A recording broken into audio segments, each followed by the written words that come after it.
Welcome to the GoodChristadelphianTalks podcast. I'm Levi. And I'm Chris. Thank you so much for joining us this week. On this podcast, we select one talk a week to help each one of us get the Bible in our daily news feed. We post at the start of each week for you to listen with a short intro beforehand to kind of set the stage for the talk you're about to hear. And now, let's hear more about this week's talk.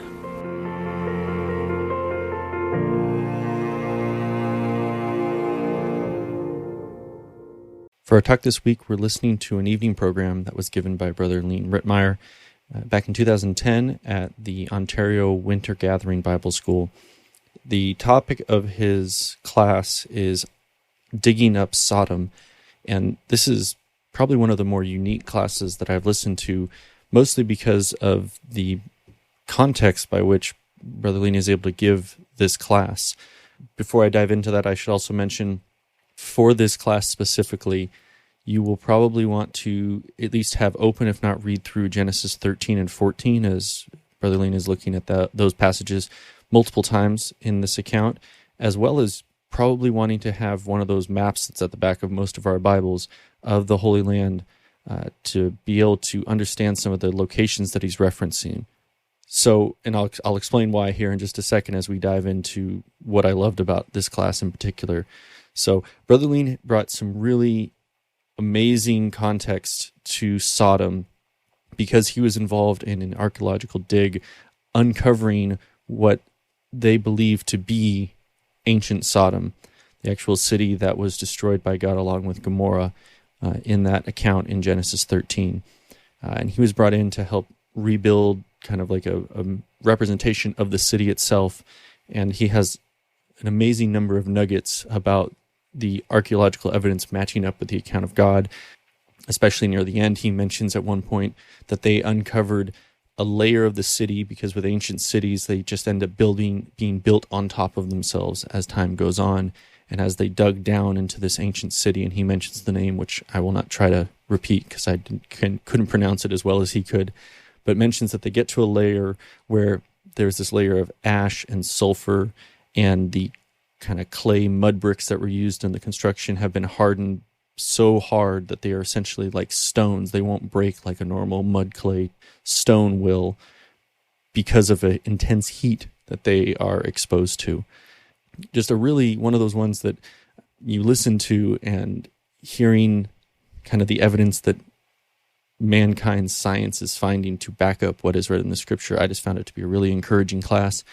Brother Leen is always enjoyable. We've had him on the podcast before, and this was a recommendation. Somebody shot me a link when they found it.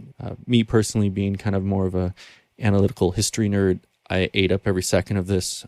He even at the very end ties in why the lesson of Sodom and all this kind of evidence that he portrays as to where Sodom and Gomorrah matters, and the lesson that we can take to it as Christadelphians, and the kind of the reminder of the lesson of Lot and everything that was going on there. So really, really excellent class.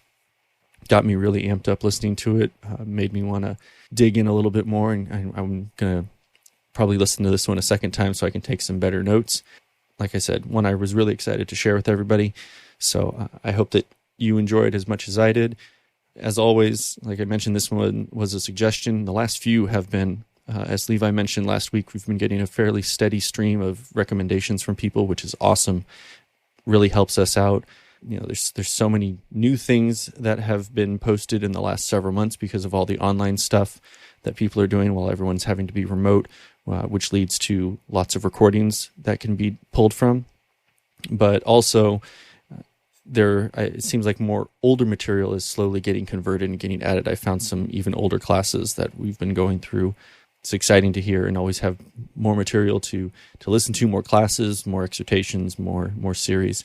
So if you happen to stumble upon any of them, please send them our way. We'd love to give them a listen and share them with everybody. With that, I'm going to turn it over now to Brother Leen Ritmayer for his class titled Digging Up Sodom. Well, good evening, brothers and sisters and young people. Sodom is a bit of a funny place, isn't it? When you ask people, what do you know about Sodom? Well, they say, I don't know, it's on the bottom of the Dead Sea. And if you would have told me 3 years ago that I'll be working in an excavation which may be Sodom, I said, well, you must be daft. It's quite impossible. And actually the call came 2 years ago. Said, would you come and help us draw some architectural plans of the city Sodom? I said, well, don't you know that it says in the Epistle of Jude that it's set forth as an example of eternal fire, so it's gone. How can you expect to find it?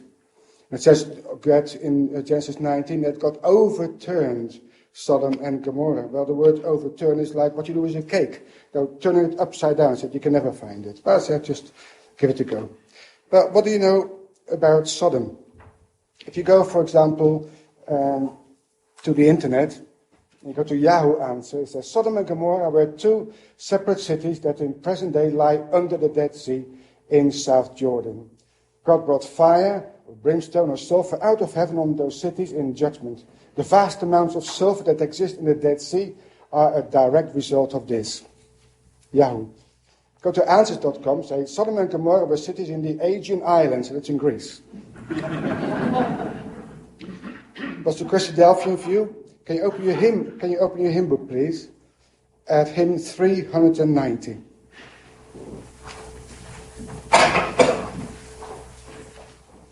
Hymn 390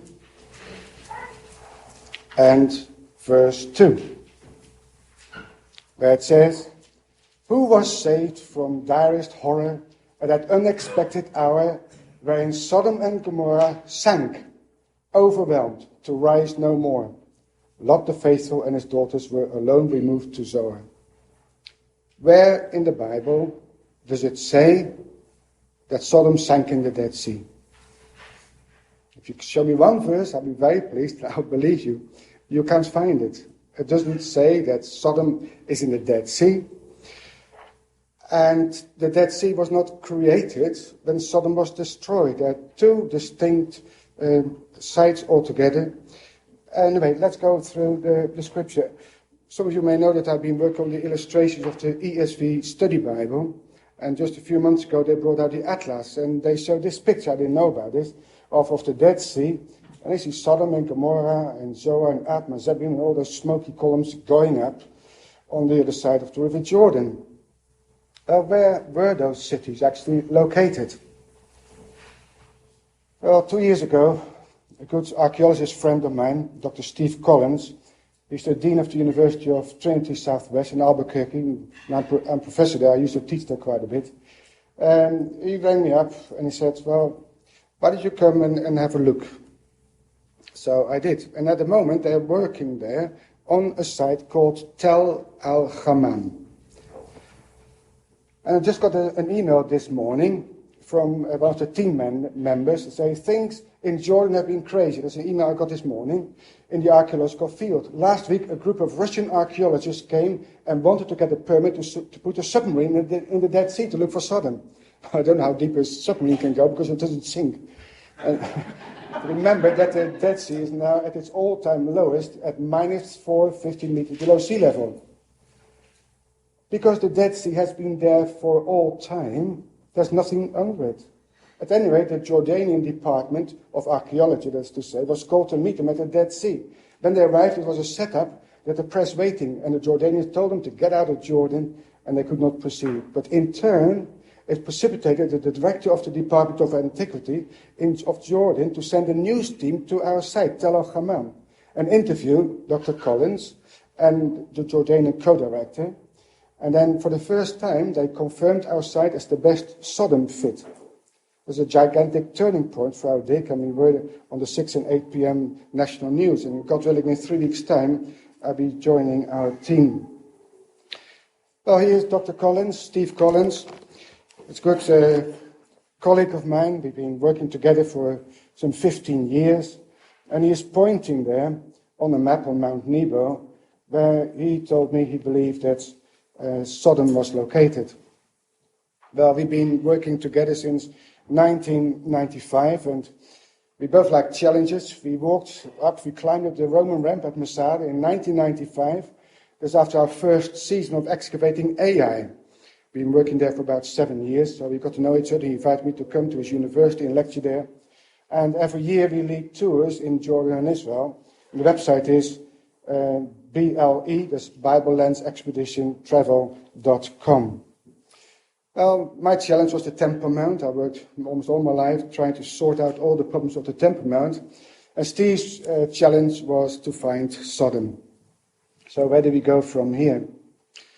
Well, we went last year to the Department of Antiquities in Jordan, in the Geographical Institute, and we're poring over maps, trying to get some old area photographs to learn more about our site. But most importantly is, where, according to the Bible, is Sodom? Actually, in the Bible, there are more indicators to where Sodom is located than where Jerusalem is located. We just don't read carefully enough. If archaeology has done one thing for me, is to read the Bible carefully, almost word for word, and you get your answers. The brother who taught me the truth a long time ago in Kibbutz Yad Mordechai in Israel, next to the Gaza Strip, he said, after every sentence, ask why, where, who, how. And if you do that, you get all sorts of answers which are quite unexpected. Now, the chapter we just read, Genesis 13, just open your Bibles again, have got so many indicators that is absolutely incredible.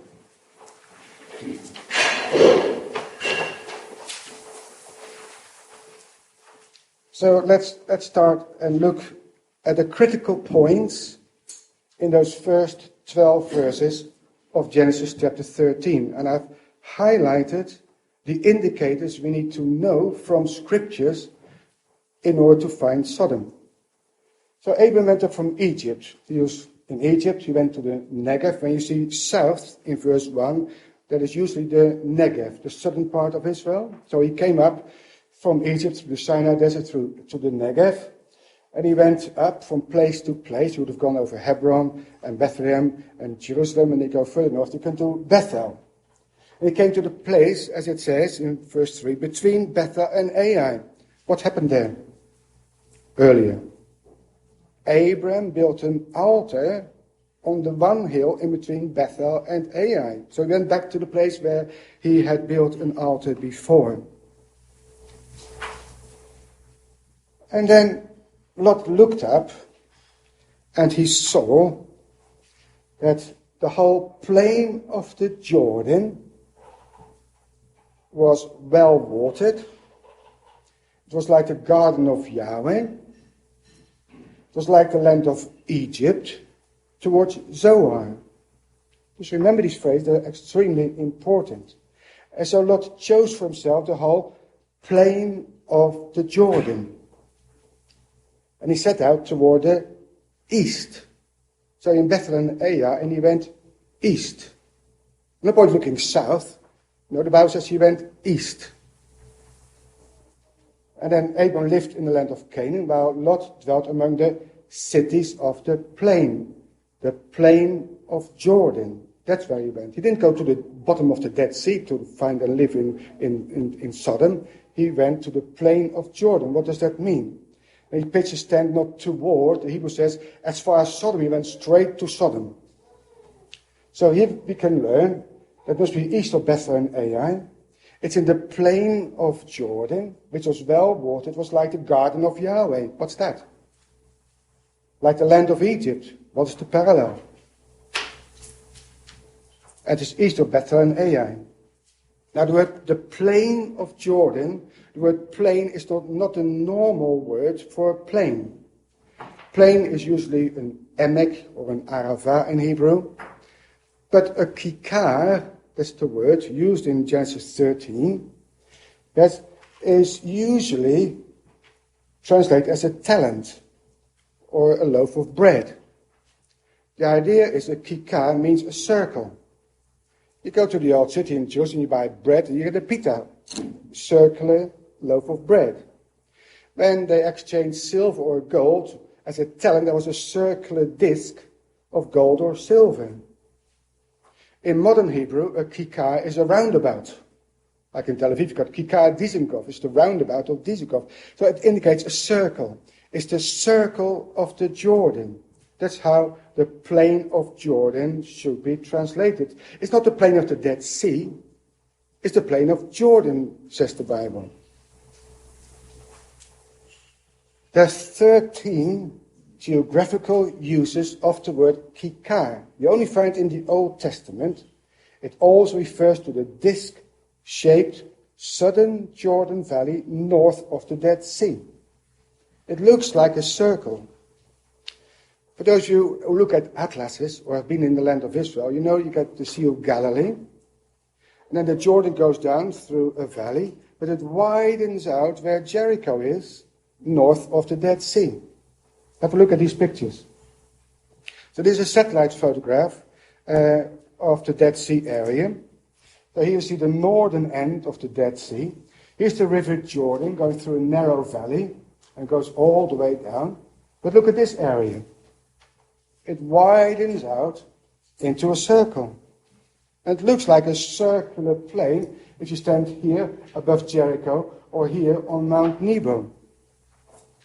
If you look from a slightly different angle, we're now above Jerusalem more or less. Here's Jericho. Here's the River Jordan. Here it flows into the Dead Sea.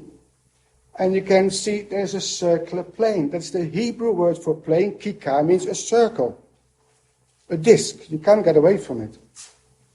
So, in this disc, in the plain of Jordan, the city of Sodom must be located according to the Bible.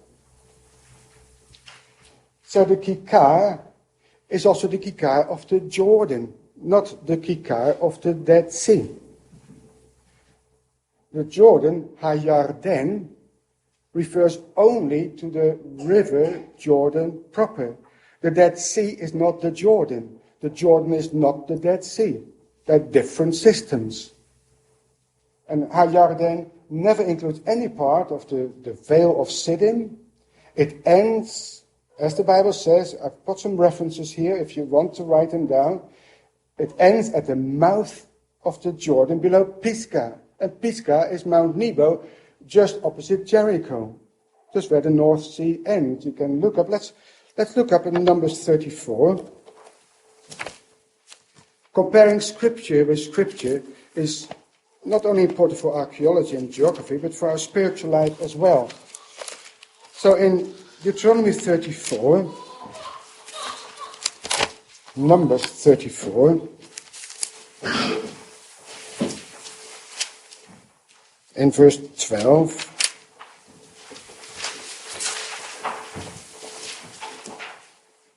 is talking here about the border of the land.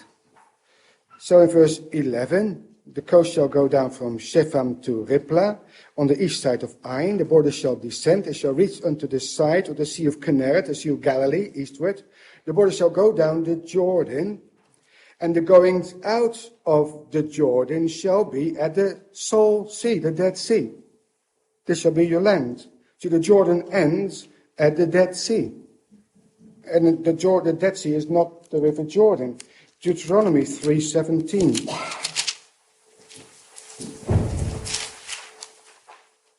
You're talking about the land that was given on the other side Jordan in verse 16 to the Reubenites and the Gadites. It's all the land of Gilead unto the river Arnon, half the valley, and the border even unto the river Jabbok, which is the border of the children of Ammon. And it's wonderful. You can go to Jordan, you can stand there at the Arnon Valley, very deep canyon in the south, and you can see there the Jabbok River as well.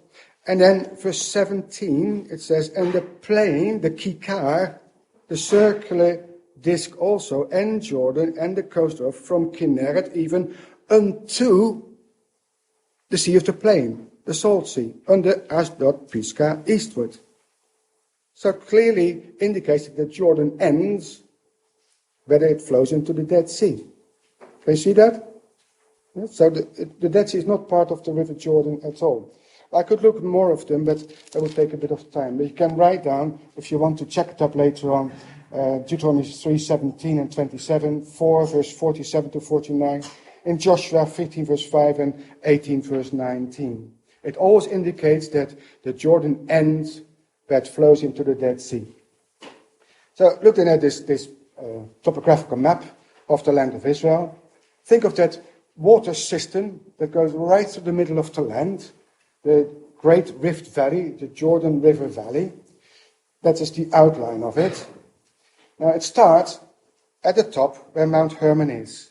Because the Mount Hermon is all covered with snow, the snow melts, the water penetrates in the mountain, goes down the mountainside, makes 4 different heads, which form one river, the River Jordan. And the Jordan flows there into the Sea of Galilee. And then from the Sea of Galilee, the river goes down.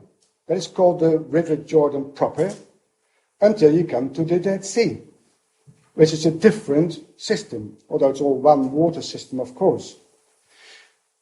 Then we read in Genesis 13 that the Kikar was, in verse 10, if you go back to Genesis chapter 13 and verse 10, Lot lifted up his eyes and beheld all the plain of all the Kikar, the circular disc of the Jordan, that was well watered everywhere, before Yahweh destroyed Sodom and Gomorrah, even as the garden of Yahweh, like the land of Egypt, as thou comest unto Zoar.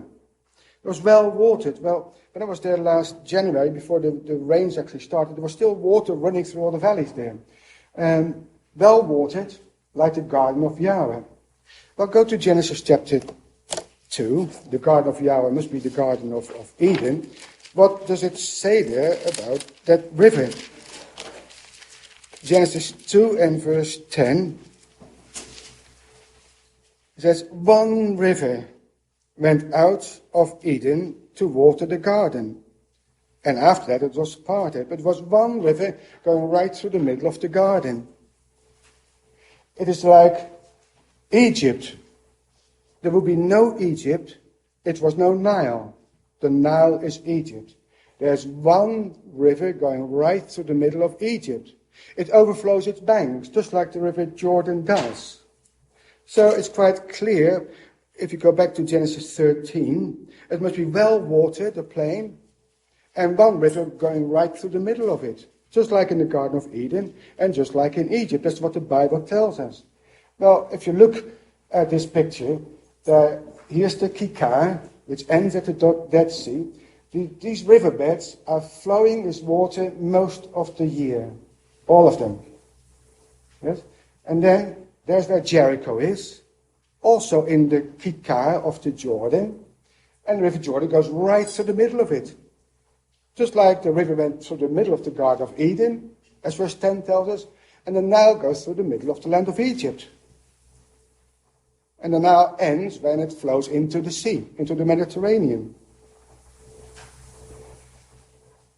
And there are all sorts of sites there, those red circles. Tel el-Hammam, that's a site we're excavating, the largest site in this area. A smaller one, Tel el-Kafrein, and you get Nimrin, Bleibel, and Musta.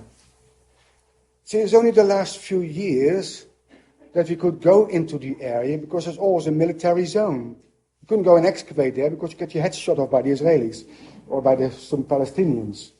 And therefore it was a kind of a terra how do you call that? Ignokita. It's an area that is unknown, out of bounds, since the 1948 war. And only now is it possible to go there and excavate. Let's go back to Lot in verse 10. He lifted up his eyes and he viewed the entire Jordan disk from the east. Yes, he was in Bethel and he looked east. So if you're in Bethel and you look east, then you will see the whole Kikar of the Jordan.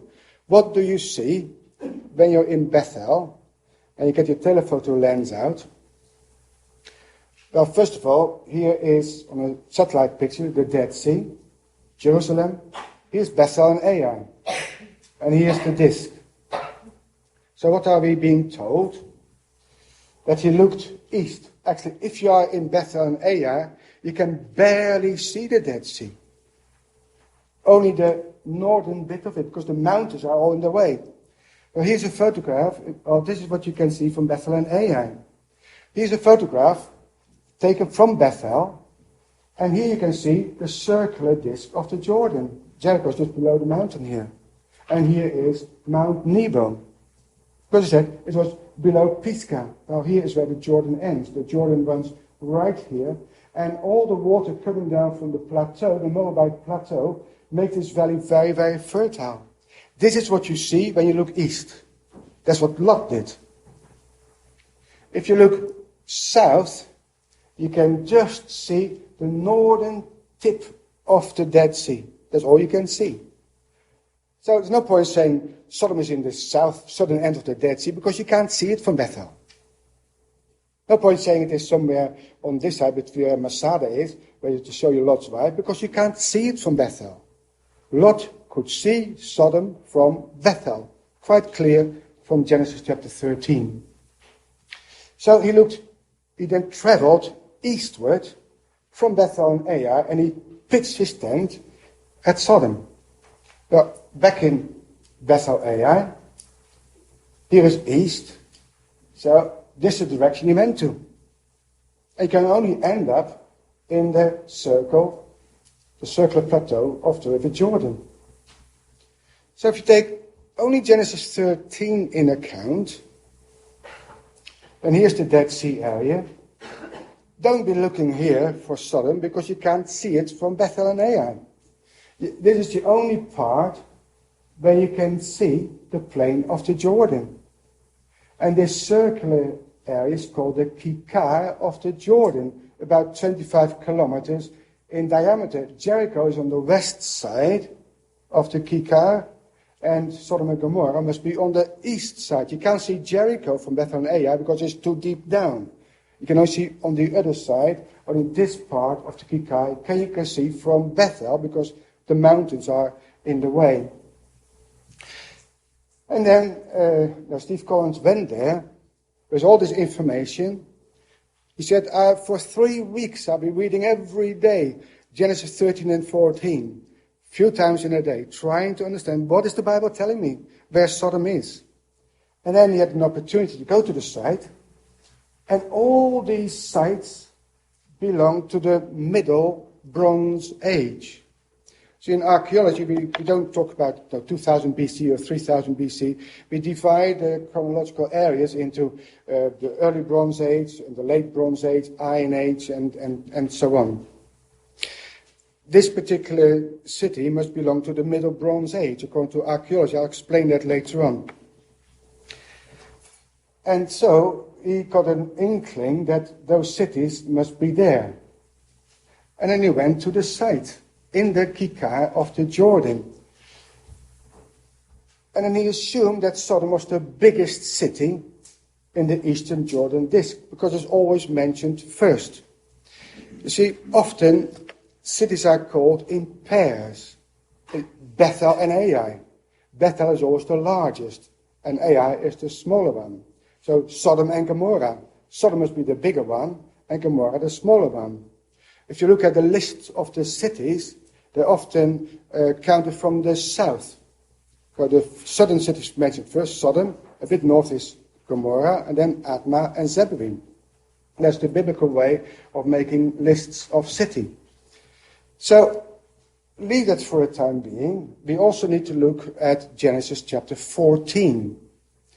Now, Genesis 14, if you open the Bible there, it says, "It came to pass in the days of Amraphel, king of Shinar, Arioch, king of El-Assar, Kedorlaomer, king of Elam, and Tidal, king of the nations. These made war with Bera, the king of Sodom, with Birsha, king of Gomorrah, Shinab, king of Admah, Shamiba, king of Zeboim, and the king of Bela, which is Zoar. And these were joined together in the vale of Siddim, which is the Salt Sea. 12 years they served Kedorlaomer, and in the 13th year they rebelled. And in the 14th year came Kedorlaomer and the kings that were with him, and smote," look on the map, he smote the Rephaim in Ashtaroth Karnaim, that's where it is. So they came from Mesopotamia, following the same route which Abraham took, coming over Damascus into the land, staying on the east side of the Jordan, smote the Rephaim here, and then the Zuzim, the next group of people, in Cham, and then the Emim in Shaveh Kiriataim, that is here.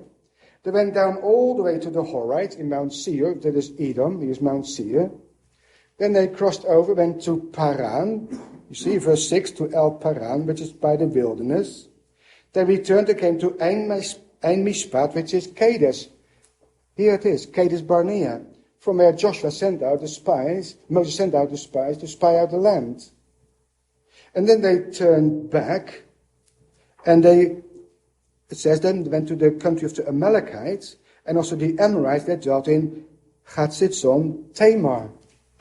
Now, Gatzizon Tamar, if you look at I've had a text here up, according to 2 Chronicles 20 and verse 2, Gatzizon Tamar is En-Gedi. So they came in a big sweep on the east side of the Jordan, all around the bottom of the Dead Sea, to the Negev, to Paran, to Kadesh, and now they were in En-Gedi. So all the four kings were there. The kings of the north, they were now in En-Gedi. And what happened next? Because, I can see on the map, then went out, so while these guys were in En-Gedi, then came the king of Sodom and the king of Gomorrah, the king of Admah, the king of Zebulun, and the king of Bela, and they joined battle with them in the Vale of Siddim. So where's the Vale of Siddim? Well, if you are here in En-Gedi, and Sodom and Gomorrah are here, then it must be somewhere in the middle. So, if you have a larger map, Amraphel, Ariok, and Kedorlaomer, they were here near En-Gedi. If the kings of Gomorrah, Sodom, and all these guys here, they were here, they would have set out and meet here in the Vale of Siddim. It's the only place where it can be. Now, and then we read that they fell into slime pits. Well, since about 2 years ago, there are slime pits again. But the word slime pit in verse 10 of chapter 14, look at it. In verse 10 of chapter 14 in Genesis, says the Vale of Siddim was full of slime pits. Well, I don't know what slime is. It's very slimy. But it doesn't say so in the Hebrew at all. It isn't asphalt. It isn't slime. The Hebrew word chaimar is clay. It's the word for clay. There were clay pits. They were there when the battle took place between the kings of Sodom and Gomorrah and the other guys. And when they were fleeing, they fell into slime pits. Now, nobody knew what they were. Up to about 2 years ago, when those slime pits, those clay pits, those sinkholes, that's our modern word, appeared again. How come they appear now and they didn't appear before? Because of the salt works by the Jordanians and the Israelis, they take out so much water out of the Dead Sea, and the river Jordan is tapped by the Israelis just when it comes out of the Sea of Galilee through the national water carry. Waters almost the whole land of Israel, but nothing much goes down the river Jordan. So the Dead Sea goes down every year by 1 meter. If the water goes down, what happens to the water that is locked underneath the sides of the Dead Sea? Water gets withdrawn because the water level goes down, and therefore sinkholes appear. And it was the same in the time of Abraham and the battle of Genesis chapter 14. So while those kings of Sodom and Gomorrah were fleeing, they didn't look where they were going, they fell into the slime pits. And Israel almost lost his life there because it's like quicksand. Now it happens when the level of the Dead Sea goes down. Geologists have worked for years looking into all the sides of the mountains. Well, here you look at Qumran, into caves, looking at deposits, water deposits, and salt deposits. And they've been able to graphically portray how the level of the Dead Sea changed through time. Our next slide is an animated an animation of the size of the Dead Sea. It's the main part of the picture. And on the side, there's a section through the Dead Sea. You can see how it goes up and down. There's a timeline underneath there. Gives you an idea what happened to the level of the Dead Sea through the ages. So here is the Dead Sea. We are now in 3000 BC. That's the time of the flood. According to these geologists, was very, very large. Then it goes down to the time of Abraham, 2000, when the sea was very, very small. This is the time of Abram, Melchizedek. In the time of the judges, in the time of the kings, the water went up again. It went down a little bit. It stays the same up to about the Hellenistic period. And when you come to the time of Christ, the water level goes up again, as you can see here, and then it went down very, very low in the Byzantine period. And then the water level climbed up again, all through the Middle Ages, with a bit of an up, and then it goes down. And at the moment, it is very, very small. The southern part of the Dead Sea is completely dry. You can walk across here from Masada to the other side. And that is when those sinkholes appear. So this graph shows exactly that we're actually lower now even than in the time of those kings of Sodom and Gomorrah who fell into the slime pits, which are here. That's the only place where you can see them today. So it is caused by the low level of the Dead Sea. It shows that the Dead Sea was there because Sodom and Gomorrah weren't destroyed yet. If there's no Dead Sea, you can't find any sinkholes.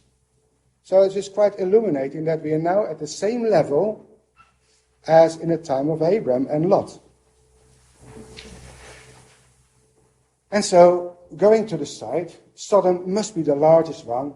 And here is the largest Middle Bronze Age site in practically the whole of the Middle East. It's bigger than Megiddo. It's bigger than Chatzor. It's bigger than Lachish. It's 1 kilometer long. When I went the first time and I look at the fortifications, it took me 3 hours to walk around the site. Here's our bus standing, and here's our little hut where we keep our tools. And from the air, this is the upper tell, and this is the lower tell. It's an enormous site, a huge site, bigger than any in Israel. If you stand on the Mount Nebo and you look down, then you can see quite clearly where it is. Right there in the middle of this circle, here's the upper tell, and it's the older lower tell. That is where Tel El Hammam is located, 1,000 meters long and about 600 meters wide, an enormous site. As I said before, in archaeology we talk about Bronze Age and Iron Age and so on. According to the archaeological time frame, the story of Abraham and Lot belongs to the Middle Bronze Age. Now, the Middle Bronze Age goes from 2000 BC, time when Abraham was born, up to about 1500 BC. That's what we call the Middle Bronze Age.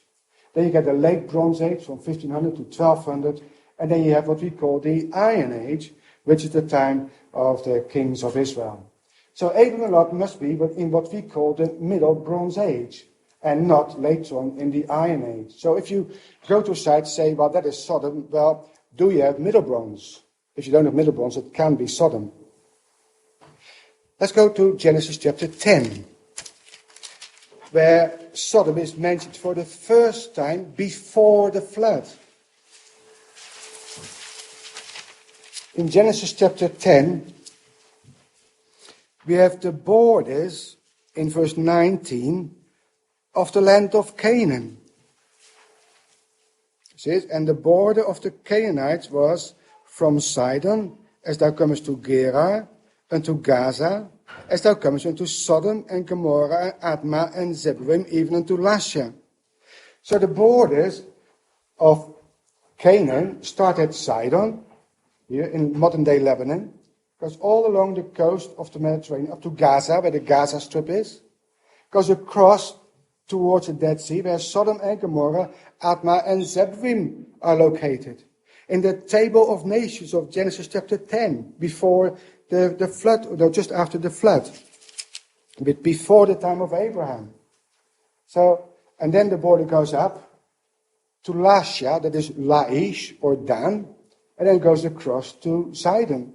In Genesis 10, we've got Sodom and Gomorrah, and we call that the early Bronze Age. That is much earlier because it goes back to 3000 BC. So there was already a site of Sodom before Abram got there, before Lot got there. So Abram and Lot are here in the Middle Bronze Age, but that lower tell belongs to the early Bronze Age. It's much older. Here we find in this period of time, between 3000 and 2000 BC, the cities of the Kikar in Genesis chapter 10. So Sodom and the other cities of the Jordan Disk would have occupations dating from the early Bronze Age, but also the Middle Bronze Age. And then you go to a site, before you excavate, we usually walk around the site and pick up the potsherds, which never get destroyed, and you can understand from the potsherds what kind of time periods are represented on the site. So then, having our archaeological time frame from 3000 to 2000 up to 1000 BC, then it's quite clear that this must be the time frame of Sodom and the cities of Jordan Disk. That's what you expect to find before you actually start excavating, if you take the Bible carefully. So, and then you go to the site. It's a Bronze Age city, exactly the time frame of Abraham and Lot. The lower city, which you can see in brown here, is the oldest part of Sodom. That is Genesis chapter 10. But this city, the Middle Bronze city, is the time of Abraham and Lot. And there's even a later occupation in the time of the kings of Israel. And so here we're excavating. The stones which you see here belong to the time of the kings of Israel. But down below, a meter thick layer, that layer of occupation belongs to the time of Abraham and Lot. And excavating there, you can see the walls of the houses. I don't want to say this house of Lot, but he lived in Sodom somewhere. This house belonged to people that lived in Sodom during the time of Lot. And you find a potsherd, a very typical little juglet. So it fits exactly the picture of the time frame of the Bible. In Genesis 19,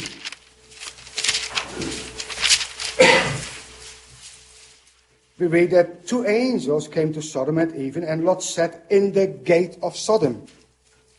What's the importance of that information? But there's no point having a city with houses and on one side build a gate. Please go through the gate. So, no, rather go around it. It doesn't work like that. If you got a gate, you got a city wall. Because the gate is the only opening through the city wall. So it means if there's a gate, there must be a city wall. And so looking at the site, schematically, here's the lower tell, here's the upper tell. Here you expect to find, in the Middle Bronze Age, in the upper tell, in the lower tell you find already a city wall, and towers have been excavated already. There must have been a city there, which was destroyed. There's not the destruction of Sodom and Gomorrah, but the upper tell had a city wall as well. There's a city of Lot. There must be a gate, which we haven't found yet. There was a city, and that was destroyed by fire. See, when you read first Sodom was destroyed by fire, I think the whole city is gone. But in archaeology, all those ancient sites like Megiddo and Hatzor and Bet Shan, they all built layer upon layer upon layer upon layer. So when Sodom was destroyed, it actually means the upper layer of Sodom, where the people lived at that time, was destroyed. If you know the whole tell must disappear, it doesn't say so.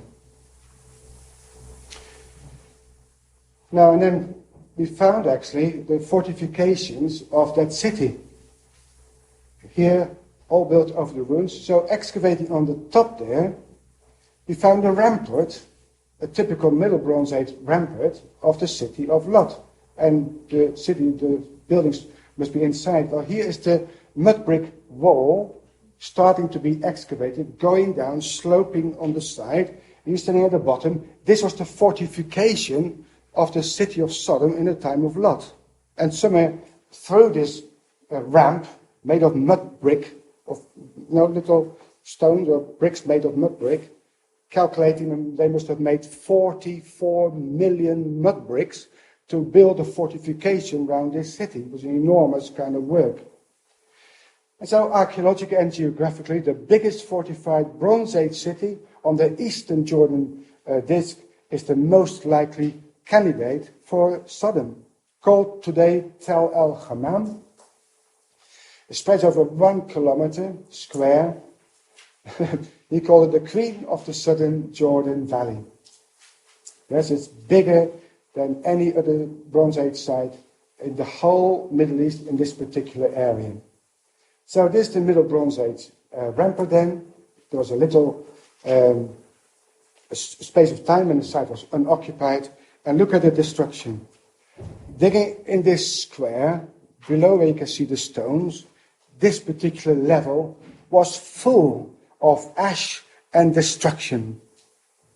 You can see a picture here of a mud brick which has been fired so hard you couldn't break it. Usually you must be very careful when you dig a wall that was made of mud brick, or you listen mud, they break in your hand. This was as hard as a stone, been exposed to an enormously high temperature. And parts of the roof, they were infused with sulfur and hard as stone. Normally it's brittle like anything. You only get it if something is burnt at a very, very high temperature. Here I'm standing here in the burnt palace of Bera, king of Sodom. You can see that the bricks here are still red because it changes color from brown to red if you burn mud brick. And thinking about it, king, well, his palace must have been here, right on the top. And the view from his palace was the whole of the Kikar of Jordan. Here's the Dead Sea, here's Jericho, here's Gomorrah, right in view, a satellite city of Sodom. And so it all seems to fit very, very well indeed. And then in one place, they found a few potsherds which had melted. They're green. And you need a temperature of over 6,000 degrees centigrade to melt a potsherd. My colleague Steve lives in Albuquerque, New Mexico, where in 1945 they had those nuclear tests. And the result after those tests, they looked at the whole environment. They saw that the sand was turned into green glass. Most things turn into green glass. And when he took this sample to the laboratory, he said, oh, this trinitite. See, trinitite, also known as atomite or alamorgo glass, is the name given to the glassy residue left on the desert floor after the plutonium-based Trinity nuclear bomb test. So when he saw the potsherd, he said, that's trinitite, without any doubt. He turned it over. What, he says? It's a potsherd. Where did they get that from? They cut right through the middle with a very fine saw, and they saw that below the green glaze, there were actually bubbles inside the potsherd from the heat this potsherd was exposed to. Go to Genesis 19 and verse 28. There's more information which is extremely important. In verse 27, meaning that is after verse 24, Yahweh rained upon Sodom and upon Gomorrah brimstone and fire from Yahweh out of heaven. He overthrew those cities and all the plain and all the inhabitants of the city, and that which grew upon the ground. His wife looked back from behind him, and she became a pillar of salt. And Abram got up early in the morning to the place where he stood before Yahweh. He was in Hebron, by the way. He looked towards Sodom and Gomorrah, and what did he see?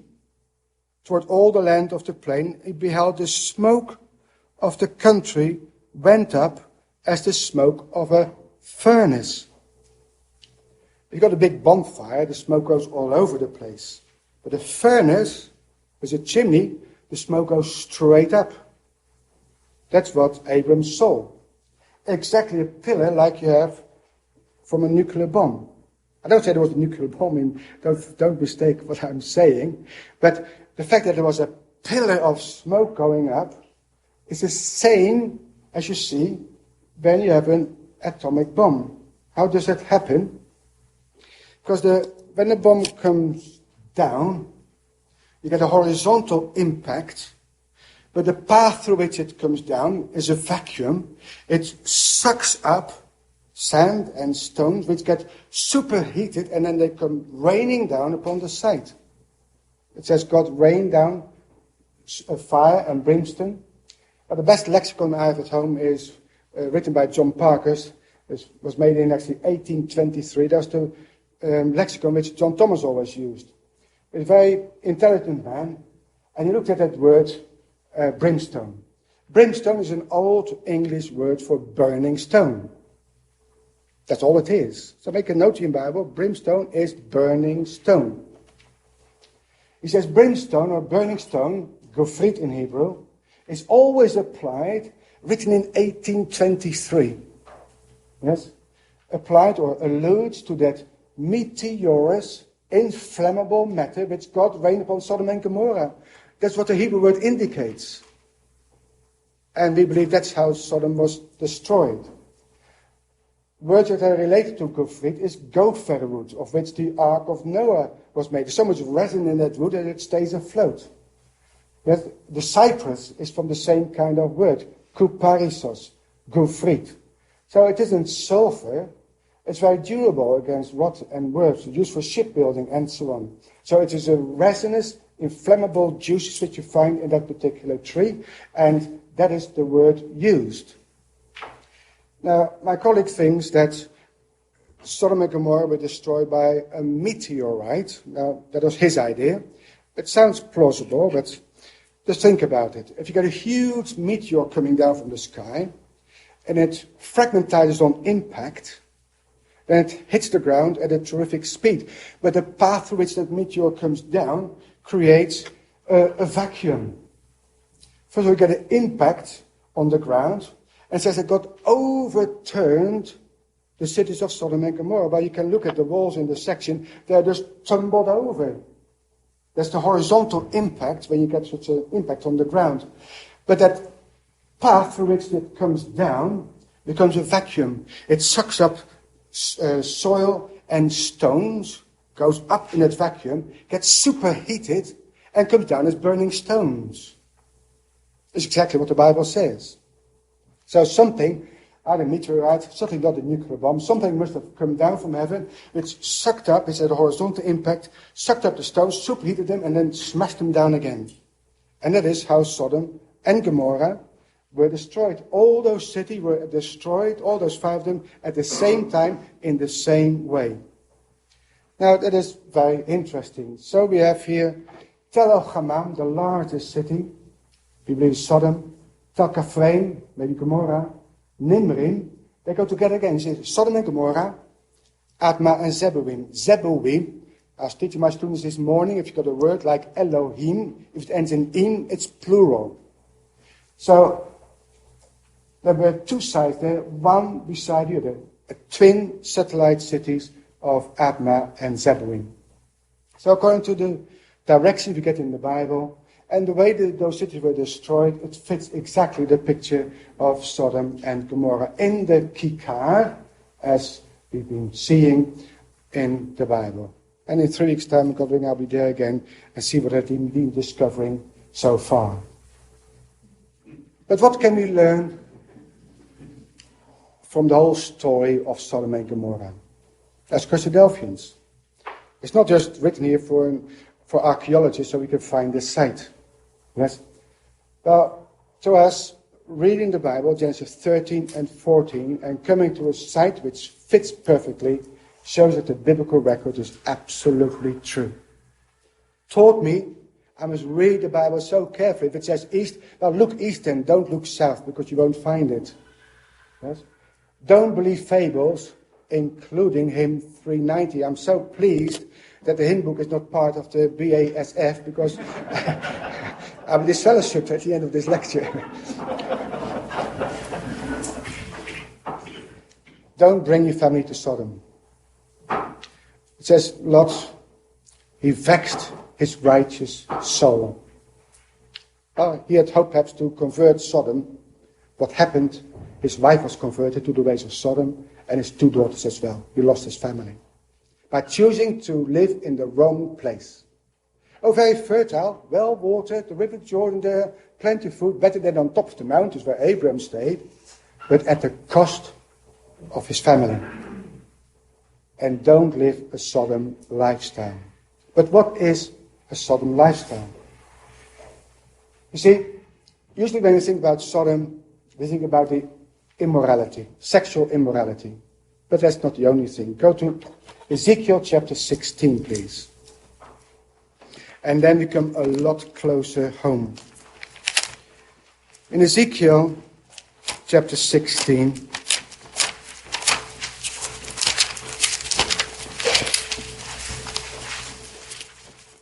we read there in verse, it talks about Samaria and Jerusalem, but they make a comparison with Sodom and her daughters. It says there in verse 48, "As I live, says the Lord Yahweh, Sodom thy sister has not done, she nor her daughters, as thou hast done, thou and thy daughters. Because this was the iniquity of thy sister Sodom." This is why God destroyed Sodom and Gomorrah and the other cities. Number one is pride. Number two is fullness of bread. 3 is abundance of idleness was in her and in her daughters. Neither did she strengthen the hand of the poor and the needy. They were haughty. They committed abomination before me, and therefore I took them away as I saw good. I don't use the NIV very much, but in this time I like you to look at it.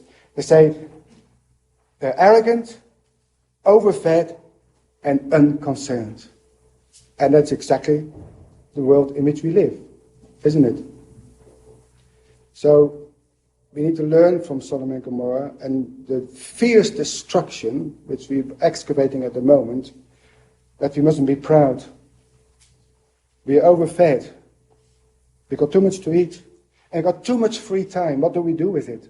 Do we use it to study the Word of God, to sit with our family around, go to Bible schools, go to Bible class, go to Sunday school? Or do we just sit on the couch and watch TV and let the world come into our home? What do we do with all the free time we have? We only work 4.5 days a week nowadays instead of 6. What do we do with it? And do we strengthen the hand of the poor and the needy? That's what God pointed out are the sins of Sodom and Gomorrah. Compare Abram and Lot. Abram's, his faith was counted as righteousness. But Lot vexed his righteous soul. He was righteous in the eyes of God. But to live in a way that you're vexed all your life is not very productive. Abram lived on the mountains, away from the cities. Remember the 4 geographical areas in Israel? You got the coastal strip where the Philistines lived. All the holy places were on top of the mountains. That's where Abram wanted to be. He wanted to be where Hebron was, where Bethlehem is, where Jerusalem is, Shiloh and Shechem. But Lot went into the valley of death. He lives in a wealthy and a liberated city, just like we live in a liberated society. Anything goes. Abram had 318 young men, educated, it says instructed, it's the same word for education, yet educated 300 young men in his own home. Not only in the scriptures, but with sword and spear as well. And those 318 young men could defeat the army of 4 kings of Mesopotamia. But Lot's wife and daughters became morally corrupt. The heart of Lot's wife was in Sodom.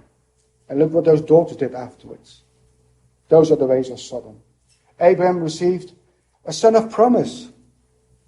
Lot's wife and son-in-law died. Remember what Jesus says. Remember Lot's wife.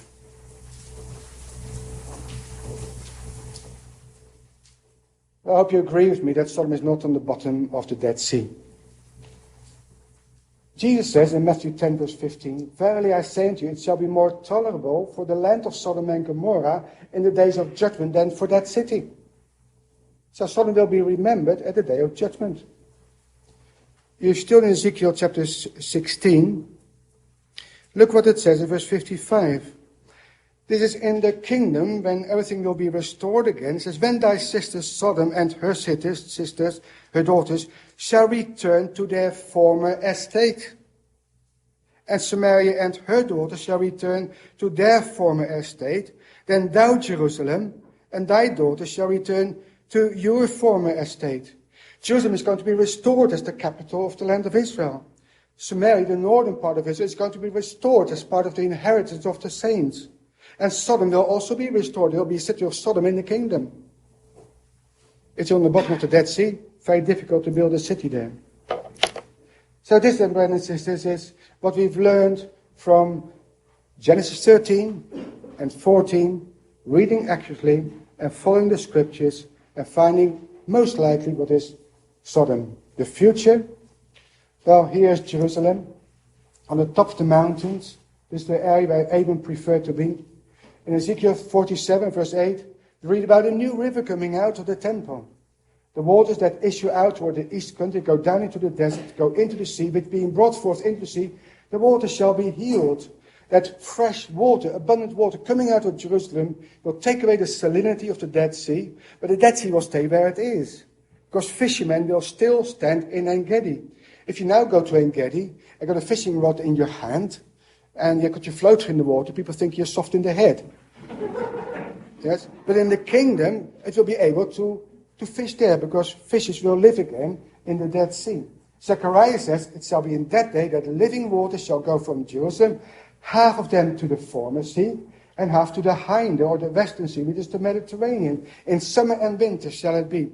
We love the land of Israel, but what is really missing is a good river, isn't it? And there's going to be a river in Jerusalem, in the land of Israel, healing the waters of the Dead Sea, as you shall see tomorrow or the day after. It's a type of death itself. And then will all the earth be filled with the knowledge of the glory of Yahweh, as the waters cover the sea.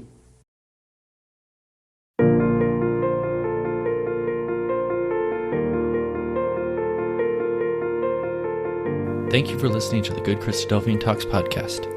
Please subscribe for new episodes and leave a review on Apple Podcasts or whichever service you are listening from to help people find the show when they search for it. If you enjoyed this talk, share it on social media so other people can find it too. For show notes and links to the talk that you just listened to, visit our show page at anchor.fm/GCT.